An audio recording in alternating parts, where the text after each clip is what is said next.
E aí, pessoal, tudo bem com vocês? Alessandro, seu professor de matemática, e nós vamos seguir com a nossa preparação para o SAEB, tá certo?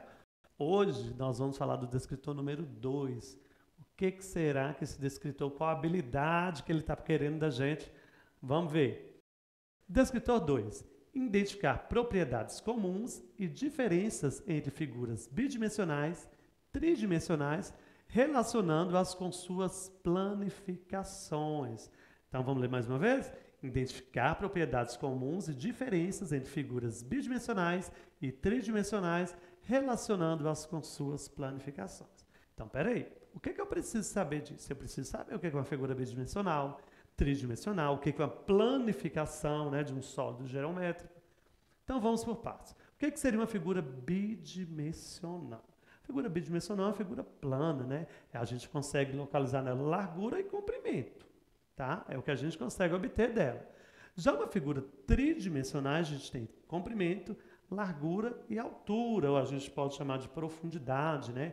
O que cabe dentro dessa figura, tá certo? A gente fala também que é um sólido geométrico.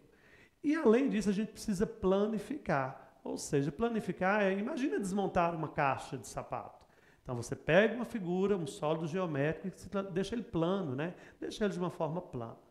Nas nossas questões a gente vai entender melhor sobre isso. Tem que ficar atento que a gente precisa saber algumas propriedades dos sólidos geométricos também. Pessoal, uma coisa que é muito importante a gente saber sobre os sólidos geométricos é que eles são figuras, né? São objetos tridimensionais. Então ele possui o quê? Ele possui largura, comprimento e altura. Tá certo? Se é tridimensional, tem que ter esses três. Só que a gente tem uma classificação. A gente pode classificá-los como poliedros e não poliedros. Aí eu preciso saber quais então que são poliedros, quais que não são poliedros. Eu trouxe um exemplo de um poliedro para vocês. Eu trouxe aqui um exemplo muito comum que todo mundo conhece, que é um dado, né? Um dado tem quantos lados, pessoal? 6, não é assim? Não tem 6 números? Então, ele tem o quê? Ele tem 6 faces, a gente chama de faces. A gente precisa entender o que é face, o que é aresta e o que é vértice. Então, nesse cubo, o que eu tenho para vocês? As faces são os lados, tá certo?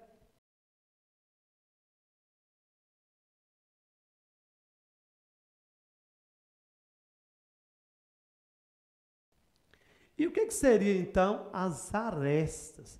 Seria o contorno, tá? Todo esse contorno é uma aresta, ou seja, o encontro de duas faces forma uma aresta. E quantas arestas nós temos, professor? Nesse cubo, nós temos 12 arestas, tá? Então, são 12 linhas que vai desenhar, ou seja, as faces vão se encontrar, tá certo? E o vértice? O que seria o vértice? São as extremidades. Essas extremidades são vértices. No caso do cubo, ele tem 8 vértices. Então, tem que saber o que é aresta, o que é vértice e o que é face, tá bom? Professor, e o que seriam os sólidos geométricos não poliedros? Os não poliedros, eu posso dar um exemplo para você simples. Um cone. Ele tem uma parte arredondada, não é assim? Uma esfera. Tudo que tem parte arredondada não é classificado como poliedros, tá certo?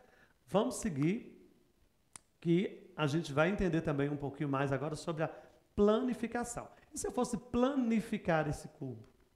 Era você desmontá-lo. Eu trouxe a demonstração aí para vocês desse cubo planificado. Então, a planificação é, na verdade, desfazer aquele sólido geométrico. Fácil, né?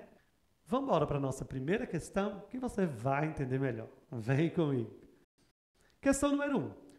Observe a representação de um tetraedro regular.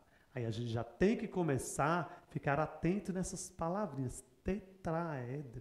Quantos lados, quantas faces, quantos vértices. A gente pode analisar isso tudo.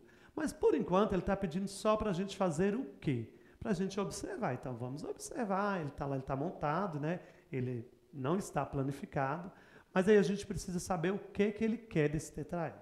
Primeiro, pessoal, para ser um tetraedro, ele tem que ter o quê? 4 faces triangulares, ele tem 6 arestas e 4 vértices, tá certo? Então é um tetraedro regular, por quê? Porque todas as faces são iguais. Se não fossem iguais, ele não seria um tetraedro regular, Tá bom? Então vamos para a nossa pergunta. Qual das seguintes planificações é desse tetraedro regular? Ou seja, ele quer desmontar essa figura aí. Então a gente tem que analisar. O que eu falei para vocês? Ele tem quantas faces? Pessoal, ele tem 4 faces, ou seja, ele tem 4 lados, né? Se ele tem 4 lados, primeira coisa que eu tenho que analisar nas minhas opções, qual figura que planificou que me deu 4 partes? Na figura A tem 4 partes, pessoal? Pessoal, não tem. Na figura A eu tenho quantas partes? Eu tenho 1, 2, 3, 4, eu tenho 5 partes. Na figura B eu tenho quantas partes? Eu tenho 1, 2, 3, 4. Opa, já é uma opção, vamos guardar essa aí. Na figura C também tenho 4. E na figura D eu tenho 3 partes. Então eu já descartei o quê, pessoal? Figura A e figura D. Então agora a minha dúvida vai ser, quando eu desmontar esse tetraedro, o que ele vai se transformar? A gente analisando, fazendo essa análise, a gente consegue perceber o quê? Que ele tem uma base triangular. Então, uma base triangular que ficou aqui. Quando eu abrir os 3 lados, o que vai ficar ao redor da base? Eu preciso ter um centro e eu preciso ter 3 triângulos regulares. Qual figura que me dá essa nessa opção que eu estou falando para vocês? A alternativa correta, pessoal, só pode ser a alternativa B. Compreenderam?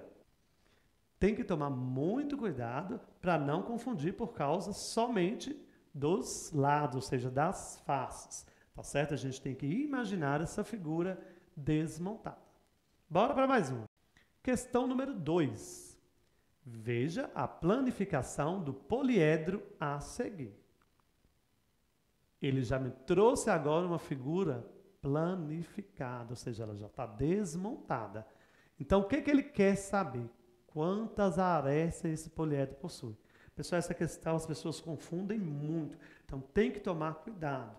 Porque eu não falei para vocês que quando a gente encontra 2 lados, ou seja, eu peguei 2 faces e encontrei, mas eu formei uma aresta só. Então, eu tenho que tomar cuidado para isso. Então, eu tenho a opção A, que está falando que tem 5 arestas, tem 7, tem 8 e tem 12.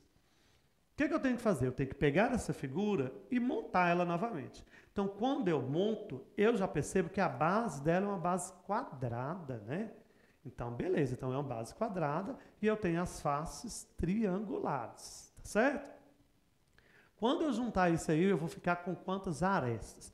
Eu poderia fazer o seguinte, vamos contar as arestas laterais, porque na base eu já sei que eu tenho quantas arestas? Eu já tenho 4. Então, eu já guardo essas 4. Qual que seria o erro mais comum? Se eu começar a contar da esquerda para a direita, eu vou contar 1, 2, 3, 4, 5. Aí você poderia falar 5 com 4, 9. Opa, eu não tenho que juntar essas 2 pontas, pessoal, essas 2 arestas, então, na verdade, elas vão se tornar uma só. Então, a alternativa correta seria 1, 2, 3, 4, com mais 4 da base, 8. Então, nós temos quantas arestas? 8 arestas. Combinado? É uma pirâmide com base quadrangular. Combinado? Imaginou ela aí montadinha? Vou mostrar ela para vocês. Está aí na tela. Questão número 3. Observe abaixo a representação de um prisma e sua respectiva planificação, em que as faces estão numeradas. Olha que bacana, ele me deu um prisma, né? Para ser prisma, eu tenho que ter bases paralelas iguais, né, pessoal? Se não tiver essa condição, não é prisma. Mas ok, guarda esse lembretinho aí. Só que ele me deu o prisma montado, me deu o prisma desmontado, ou seja, o prisma planificado, na matemática a gente fala é assim, e ele numerou cada face, ou seja, cada lado aí desse prisma, tá bom? Então ele colocou 1, 2, 3, 4, até a face número 8. E o que ele quer? Nessa planificação, os pares de faces paralelas. Preste atenção. Se uma coisa é paralela à outra, ela não se encontra. Então, onde está se encontrando não é paralelo. Paralelo segue em sentido paralelo e não se encontra nunca infinitamente. Seria o caso de uma reta, por exemplo. 2 retas paralelas nunca se encontram. Mas, além das retas, eu também posso comparar as faces. Se elas estão paralelas, né, elas não vão se encontrar. Se uma curvou, ela deixa de ser paralela, vai encontrar em algum lugar. Tá certo? Então, nós vamos olhar quais são os pares. qual que vai ficar paralela com qual. Então, eu tenho aí 1 e 2. Quando eu montar essa caixa e esse prisma, elas vão ficar paralelas? Vão. Não vão? Ótimo. Já eliminei algumas opções aí, que eu tenho. Na opção A eu tenho 1 e 2, 4, 6, 5 e 8. Nas outras opções eu não tenho 1 e 2, somente na letra A e na letra B. Então eu já consigo eliminar 2 questões aí, ó, já ficou bem fácil para resolver. Vamos analisar o 3 e o 4. O 3 e o 4 vão ficar paralelos? Não, né? Eles estão encostando, não são paralelos. 4 e 5 vão? Também não. 5 e 6? Muito menos. 7 e 8? Também não. Então eu já vi que eu não posso seguir uma ordem, porque 1 e 2 foi paralelo, eu vou seguir 3 e 4 paralelo. Não. Vamos analisar. Montei a caixa. Quem ficou paralelo a quem? 1 e 2 ficou, não ficou? Vamos analisar que quando eu fecho o 4 e o 6, eles também vão ficar paralelos. E eles têm a mesma medida e vão ficar paralelos. Quem mais? Será se o 7 e o 4? Ó, a medida são diferentes, elas não ficam paralelas na hora que eu monto. Se elas seguirem, elas vão se encontrar em algum lugar, então não é paralelo. Então, quais seriam os pares paralelos? 1 e 2 a gente já achou. 4 e 6. Só que está faltando alguém. Pessoal, quem vai ficar lá em cima? E quem vai ficar lá embaixo? Eles não vão se encontrar. Então, qual vai ser a parte da minha figura planificada que vai ficar lá no alto? Eu imagino eu fechando, o 8 está lá no alto. E quem vai ficar aqui? Que é o centro, que é a base de tudo isso? A face número 5. Então, eu achei quais pares de faces paralelas. 1 e 2, certo?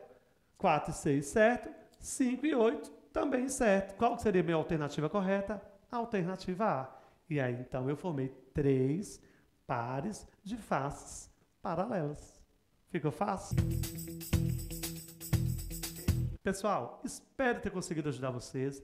Não deixe de acompanhar nossas aulas. A gente tem muito descritor para ver ainda. E aos pouquinhos a gente chega lá e vai fazer uma boa prova. Te espero na minha próxima aula.